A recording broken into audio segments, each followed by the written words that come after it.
ഓം ഹരിശ്രീ ഗണപതയേ നമ. അവിഘ്നമസ്തു.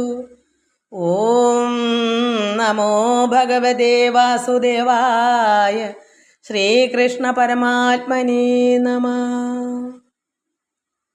ഗുരുനാഥൻ തുണ ചെയ്യുക സന്തതം, തിരുനാമങ്ങൾ നാവിന്മേലെപ്പോഴും പിരിയാതെയിരിക്കണം നമ്മുടെ നരജന്മം സഫലമാക്കിടുവാൻ.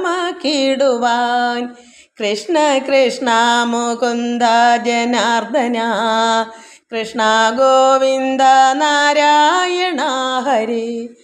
അച്യുതാനന്ദ ഗോവിന്ദ മാധവ, സച്ചിദാനന്ദ നാരായണ ഹരി. സർവഭക്ത മക്കൾക്കും എൻ്റെ വിനീതമായ പ്രണാമം. എല്ലാ മക്കളും ഭഗവാനിൽ സ്നേഹവും ഭക്തിയും വർദ്ധിക്കുന്നു. ഭഗവാന്റെ കൃപ എല്ലാവർക്കും ഉണ്ടാകണം. അതുപോലെ തന്നെ അസുഖമുള്ള മക്കൾക്കായി പ്രാർത്ഥിക്കുന്നു. ഭഗവാനെ എല്ലാവരെയും രക്ഷിക്കണമേ എന്ന് പ്രാർത്ഥിക്കുന്നു. എല്ലാ മക്കളും അതുപോലെ പ്രാർത്ഥിക്കണം. ഓം ലോക സമസ്ത സുഖിനോ ഭവന്തു. വലിയൊരു വൃക്ഷമാണ് പരമാത്മാവ്. നമ്മളെല്ലാം ആ ഭഗവാന്റെ ശാഖകളും ഇലകളും ആ വൃക്ഷത്തിൻ്റെ കൊമ്പുകൾ, അതാണ് നമ്മളെല്ലാവരും.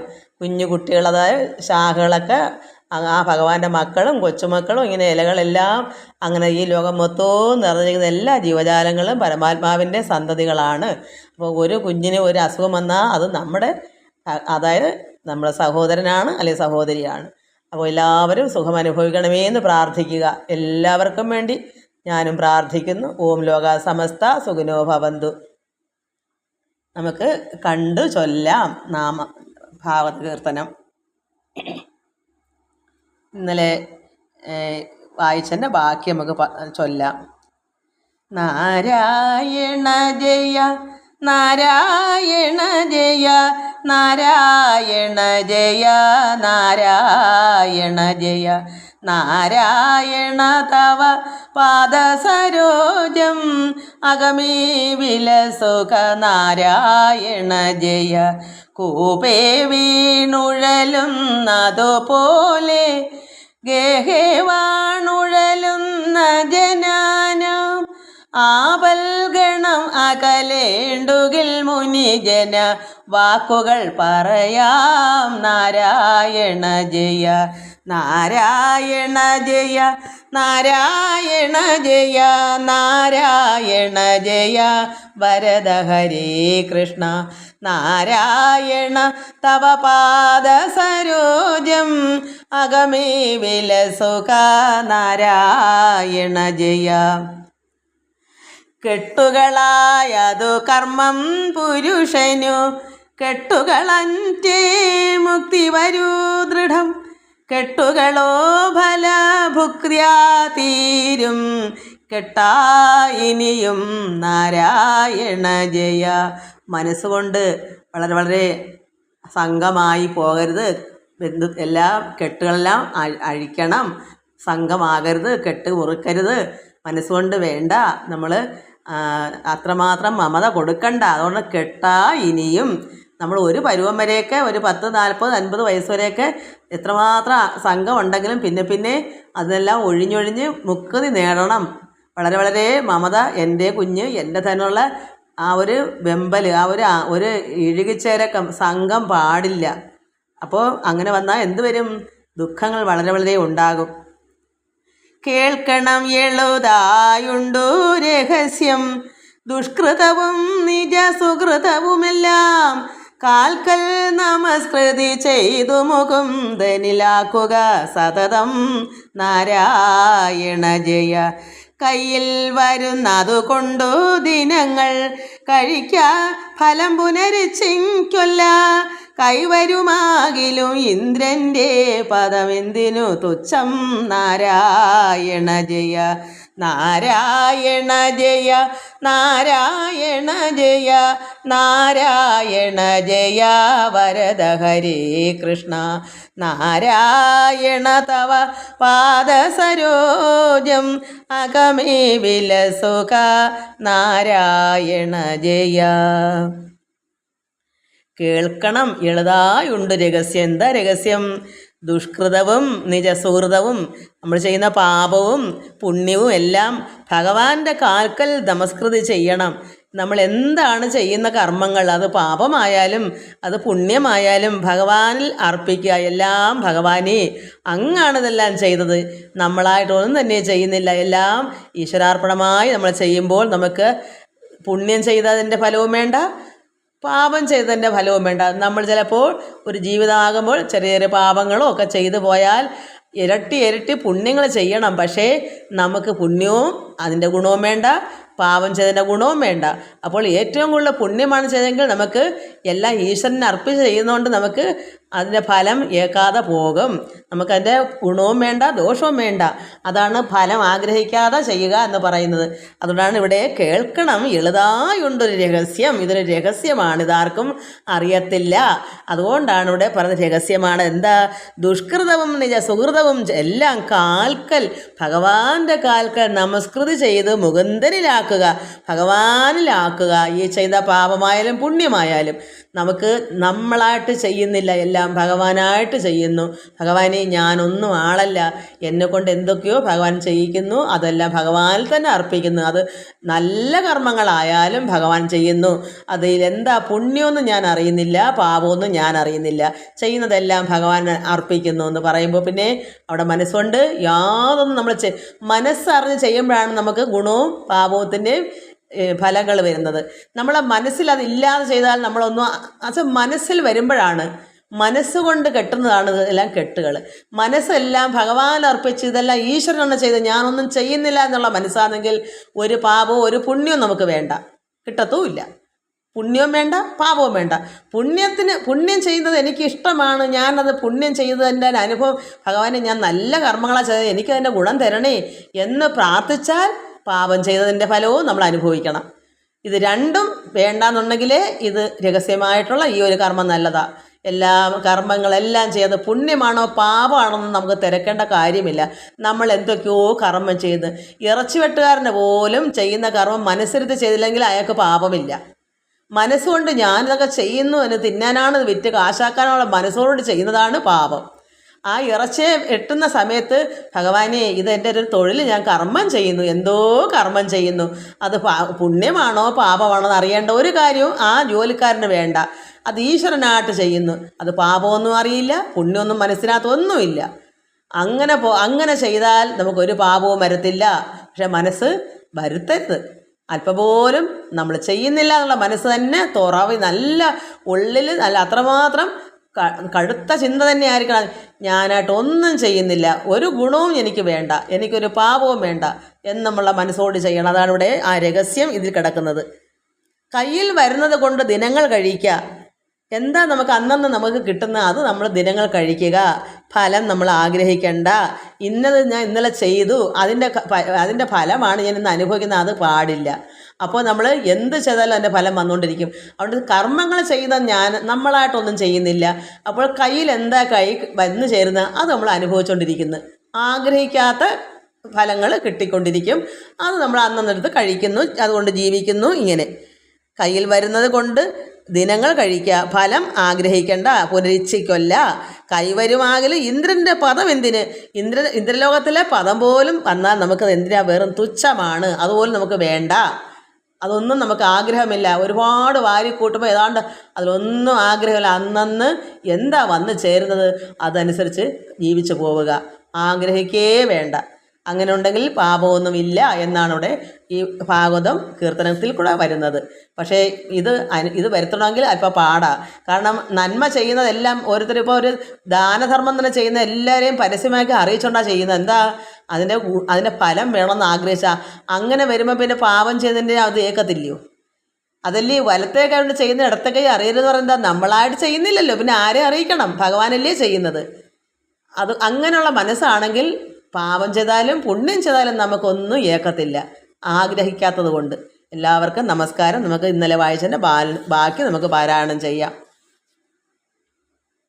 നമ്മളിന്നലെ ഭാഗവതം വസുദേവരടുക്കെ നന്ദഗോപുരം ചെന്ന് സന്തോഷമായിട്ടിരിക്കാൻ മനസ്സ് പറ്റുന്നില്ല. എന്താ കാരണം? കുഞ്ഞിനെ, എല്ലാവരുള്ള കുഞ്ഞുങ്ങളെ ആ കംസൻ്റെ ഭൃത്യന്മാർ പോയി എല്ലായിടത്തും കൊല്ലുന്നു. 10 ദിവസത്തിനകത്ത് പ്രസവിച്ച കുഞ്ഞുങ്ങളെയൊക്കെ വധിക്കുന്നത് ഓർത്തുകൊണ്ട് നന്ദഗോപരെ പെട്ടെന്ന് തന്നെ പറഞ്ഞ് അവിടേക്ക് അവരുടെ ഭവനത്തിലേക്ക് വിടുകയാണ് ചെയ്ത. വ്രജത്തിലേക്ക് പെക്കം പോകൂ, ഇങ്ങനെ എന്തൊക്കെയോ വിഷമങ്ങൾ കാണുന്നു, അല്ലാതെ വെട്ടം പൊടിച്ചൊന്നും പറഞ്ഞില്ല. വസുദേവർക്കറിയാം കംസൻ ഇങ്ങനെ ആളിനെ വിട്ടിട്ടുണ്ടെന്ന്. അതുകൊണ്ട് എല്ലായിടവും ഉള്ള കുഞ്ഞുങ്ങളെ കൊല്ലുന്നതുകൊണ്ട് പെട്ടെന്ന് അവിടെ നാഥനായിട്ട് ആരും ഇല്ലല്ലോ, അതുകൊണ്ട് പെട്ടെന്ന് തന്നെ പോകണം എന്ന് പറഞ്ഞ് വിട്ടു. സന്തോഷമായിട്ട് അവിടെ ഇരിക്കാനുള്ള ഒരു ആഘോഷത്തിൽ സന്തോഷിച്ചിരിക്കാനുള്ള മനസ്സ് വന്നില്ല.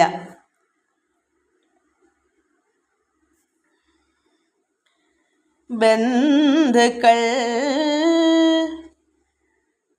തെളിയുന്നില്ല.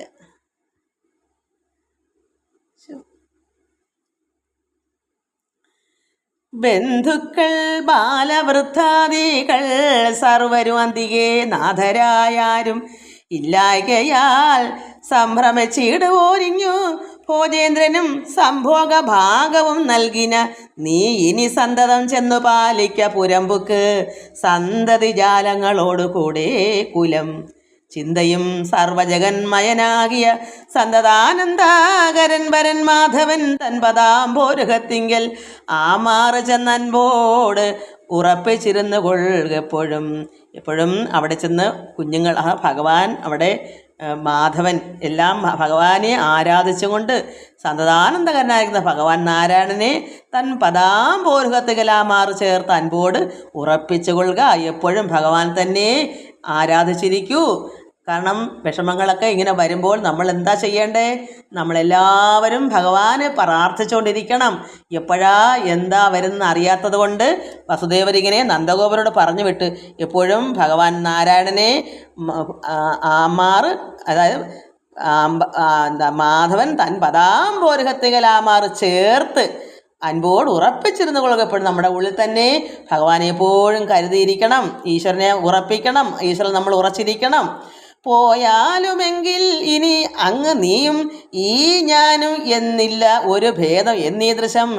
അതുകൊണ്ട് പെട്ടെന്ന് തന്നെ പോകൂ, ഞാനും നീ എന്നുള്ള ഒരു ഭേദം നമുക്ക് തങ്ങളിലില്ല. ഇവിടെ വസുദേവരും നന്ദഗോപരും ഏകമാണ്, ഒന്നാണ്. നമ്മൾ ഞാനെന്ന് നീ എന്നുള്ള ഭേദമില്ല. മായമൊഴിഞ്ഞു വസുദേവർ വാക്ക് കേട്ട് ആയർഗോനാശു ചാടേറി സവദ്രുതം പോകുന്ന നേരം നിരൂപിച്ചിതാത്മനി.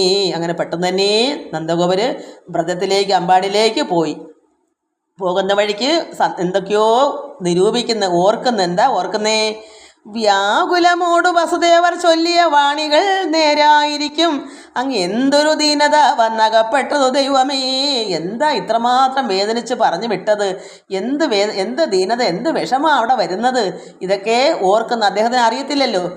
ഇതുപോലെ ഭഗവാൻ കൃഷ്ണനാണ് അവിടെ കുഞ്ഞ് ആ കുഞ്ഞാണെന്നോ എന്തോ ഒന്നും തന്നെ അവിടെ യശോദ പ്രസവിച്ച മകനെന്നല്ലേ അവർക്ക് അറിയത്തുള്ളൂ. ഈ കുഞ്ഞ് ഭഗവാൻ നാരായണനാണെന്നോ ഒന്നും നന്ദഗോപർക്ക് അറിയില്ല, വസുദേവർക്ക് മാത്രമേ അറിയത്തുള്ളൂ. അതുകൊണ്ട് എന്താ ഇതിൻ്റെ ഉദ്ദേശം? എന്താ ഇത്ര വ്യാകുലപ്പെട്ട് എന്നെ പറഞ്ഞു വിട്ടത്?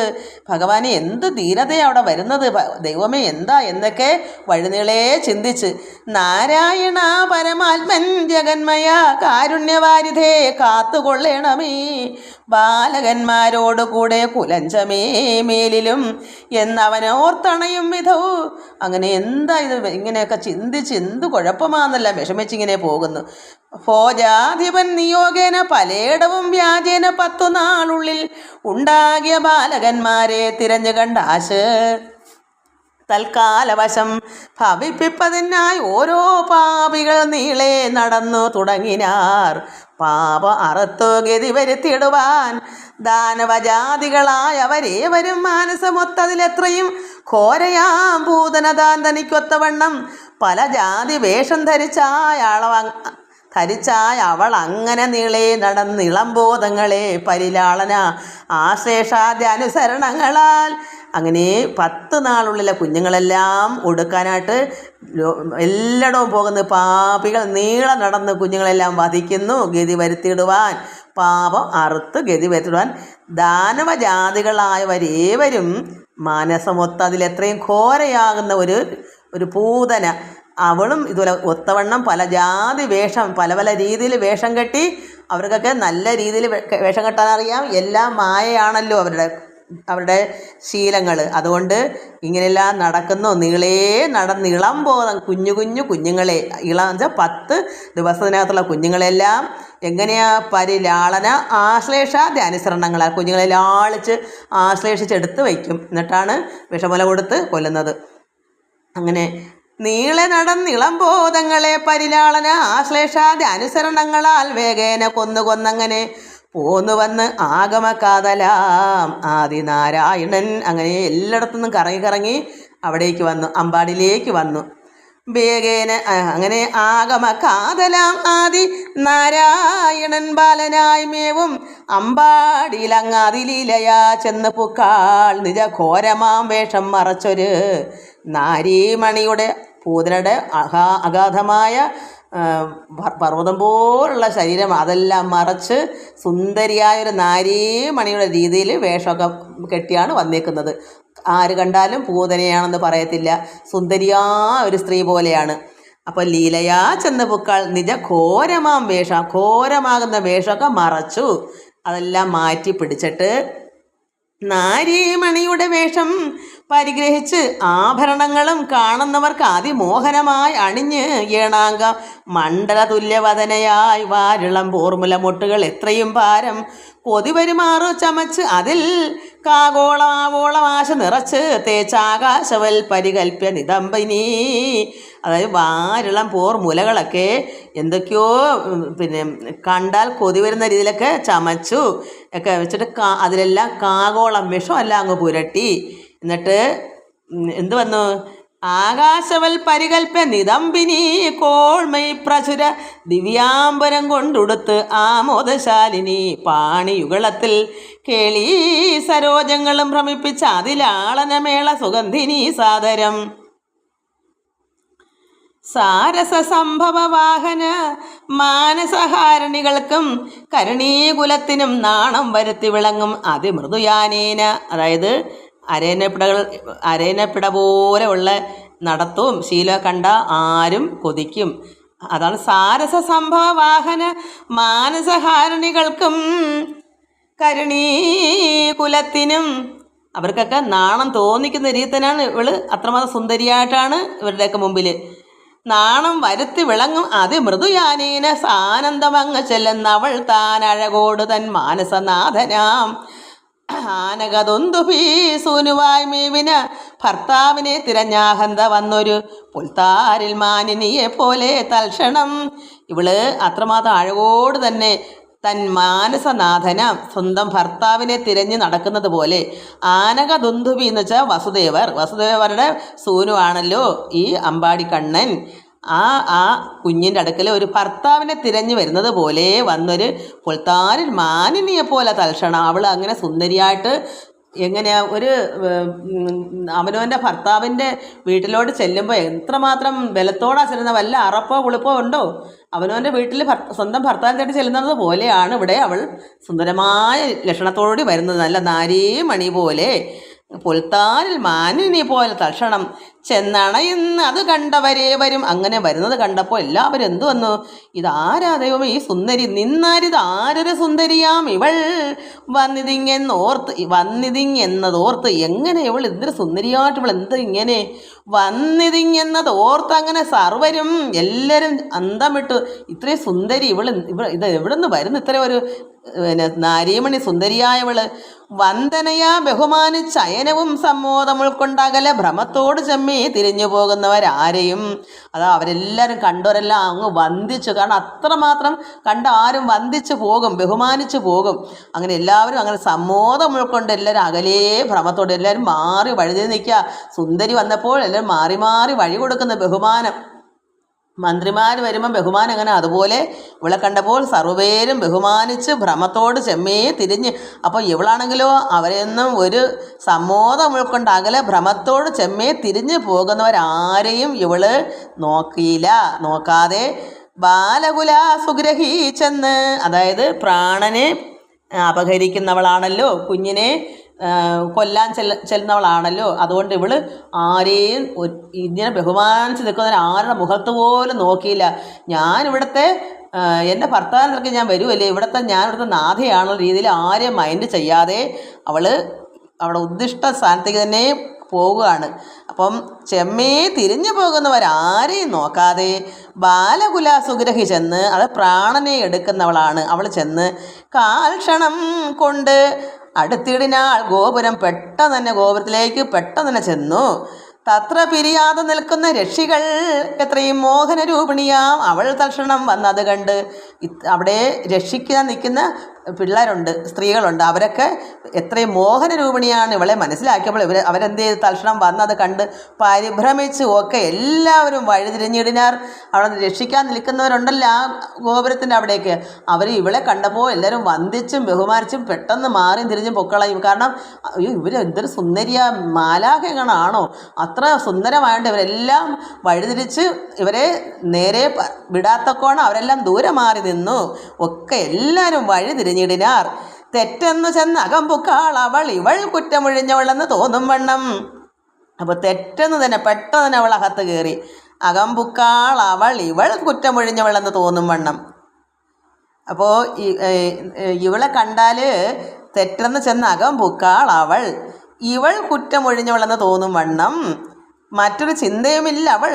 അപ്പോൾ ഈ നിന്ന് തിരിഞ്ഞു പോകുന്നവർക്ക് ഒരു കുറ്റം ഇല്ലാതെ പോകുന്നു. അവൾ നന്നായി കയറിങ്ങ് പോയി അകത്തേക്ക്. അങ്ങനെ ഈ കണ്ടുകൊടുന്നവർക്ക് ഒരു കുറ്റവും അവരെ കൊടുക്കാതെ ഇവർ നന്നായി വഴിമാറി കൊടുത്തു. അപ്പോൾ അവൾ ചിന്തിക്കുന്നു ഇവർക്ക് ആർക്കൊരു കുറ്റവും ഇല്ല, അവർ ബഹുമാനിച്ച് നല്ല സുന്ദരിയല്ലയോ, അങ്ങനെ ഒരു കുറ്റവും കൊടുക്കാതെ അവർ പിന്മാറിപ്പോയി. അതുകൊണ്ട് അവൾ പറയുന്നത് എന്താണ്, തെറ്റെന്ന് ചെന്ന് അകമ്പുക്കാൾ അവൾ ഇവൾ കുറ്റമൊഴിഞ്ഞവളെന്ന് തോന്നും വണ്ണം. അന്ന് ആലോചിച്ച് നോക്ക്, അവിടെ നിന്നവർ ഇവർക്കൊരു കുറ്റം പറയാതെ അവർ കുറ്റക്കാരല്ലാത്ത രീതിയിൽ അവർ പിന്മാറിപ്പോയി. എന്നാൽ ബുദ്ധിയുള്ളവരാണെങ്കിലോ ഈ വന്നവൾ സുന്ദരിയാണെങ്കിലും കുഞ്ഞുങ്ങളെ തട്ടിക്കൊണ്ടുപോകാൻ ഇപ്പോഴും ഇങ്ങനെയൊക്കെ ഉണ്ട് ലോകത്ത്. എന്നാൽ അത് ശ്രദ്ധിക്കണം, ഇതൊക്കെ പഠിക്കുന്നത് അതിനാ. അപ്പോൾ നിൽക്കുന്നത് ചിന്തിക്കണം, ഇവരിങ്ങനെ വേഷം കെട്ടി വന്നത് എന്ന് അപകടപ്പെടുത്താനാണ് ഒരു ഉൾക്കാഴ്ച വേണ്ടേ. അവർക്ക് നല്ല സന്തോഷമായിട്ട് കുഞ്ഞിനെ എടുക്കത്തക്കോണം ഇവർ വഴിമാറി കൊടുത്തു രക്ഷിക്കാൻ നിന്നവരൊക്കെ. മറ്റൊരു ചിന്തയുമില്ല അവൾ തൻ ഉയരറ്റു മുകുന്ദ സായുജ്യം അടുക്കയാൽ. പക്ഷെ അവർക്ക് സായുജ്യത്തിന് സമയമായി, മോക്ഷം കൊടുക്കാനുള്ള, ഭഗവാനിൽ നിന്ന് അവർക്ക് മോക്ഷം കിട്ടാനുള്ള ഒരു യോഗം കിടപ്പുണ്ട് പൂതനയ്ക്ക്. ആ സമയം അടുത്തു, അതൊക്കെ തന്നെ കാരണം. അങ്ങനെ മറ്റൊരു ചിന്തയുമില്ല അവൾ തന്നുയിരറ്റ് മുകുന്ദ സായുജ്യം അടുക്കാൽ പറ്റിയമുഴുത്തൊരു വാസനയാ. തുടർന്നുറ്റു ചുഴന്ന ഗോപാലകുലത്തെയും ചെറ്റകമേ ബഹുമാനം ഒഴിഞ്ഞുടൻ. കുറ്റങ്ങളെല്ലാം ഒഴിഞ്ഞു വിളങ്ങിന നന്ദ ഗോപാലയം ചെന്ന് പുക്കിടിനാൾ. അങ്ങനെ അകത്ത് കയറി സന്തോഷമായിട്ട് അവർ എല്ലാം ബഹുമാനമൊക്കെ ഒഴിഞ്ഞ് കുറ്റങ്ങളെല്ലാം ഒഴിഞ്ഞ് വിളങ്ങി നന്ദഗോപാലയം ചെന്ന് പുക്കിടിനാൾ. എന്താ അവരുടെ സായുജ്യമൊക്കെ അവർക്ക് ഭഗവാനിൽ നിന്ന് കുഞ്ഞാണെങ്കിലും അവരുടെ സമയം അടുത്ത് അവർക്ക് മോക്ഷത്തിലേക്കുള്ള ആയതുകൊണ്ടാണ് ഭഗവാന്റെ കയ്യാൽ മരിച്ചാൽ അവർക്ക് മോക്ഷം കിട്ടുമല്ലോ. അങ്ങനെ അപ്പോൾ ചുറ്റും ചുഴന്ന പറ്റിമുഴുത്തൊരു വാസനയാ. തുടർന്നുറ്റ് ചുഴന്ന ഗോപാലകുലത്തെയും ചെറ്റകമേ ബഹുമാനം ഒഴിഞ്ഞുടൻ. കുറ്റങ്ങളെല്ലാം ഒഴിഞ്ഞ് വിളങ്ങിന നന്ദഗോപാലൻ ചെന്ന് പൊക്കിടിനാൾ.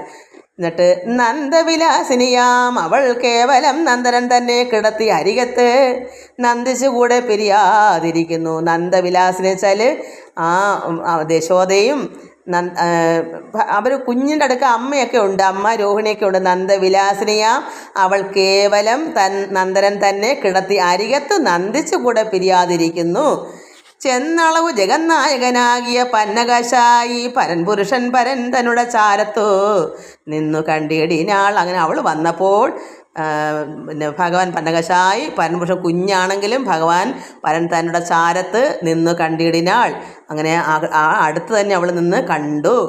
ഭഗവാൻ കണ്ണനെ കുഞ്ഞിനെ അവൾ കണ്ടു. അന്നേരം ആനന്ദശാലി നിരാമയൻ കുഞ്ഞിനെ അവൾ ചാരത്ത് കിടക്കുന്നത് കണ്ടുകൊണ്ട് നിൽക്കുന്ന സമയത്ത് ഭഗവാൻ എന്ത് ചെയ്തു?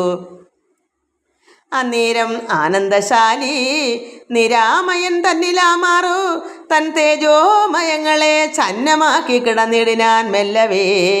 കണ്ണുകൾ രണ്ടും അടച്ചു കനൽക്കട്ട വെണ്ണീർ കൊണ്ടു മൂടിക്കിടക്കും വണ്ണം ചെമേ കിടക്കും ജഗന്നാഥ ബാലനെ സമ്മോദം ഉൾക്കൊണ്ട് കണ്ടൊരു പൂതന തൻ മാനസഗതി വന്നിരുന്നോർത്തുടൻ അമ്മ മലർപ്പെൺ മണവാളൻ അന്തികേ.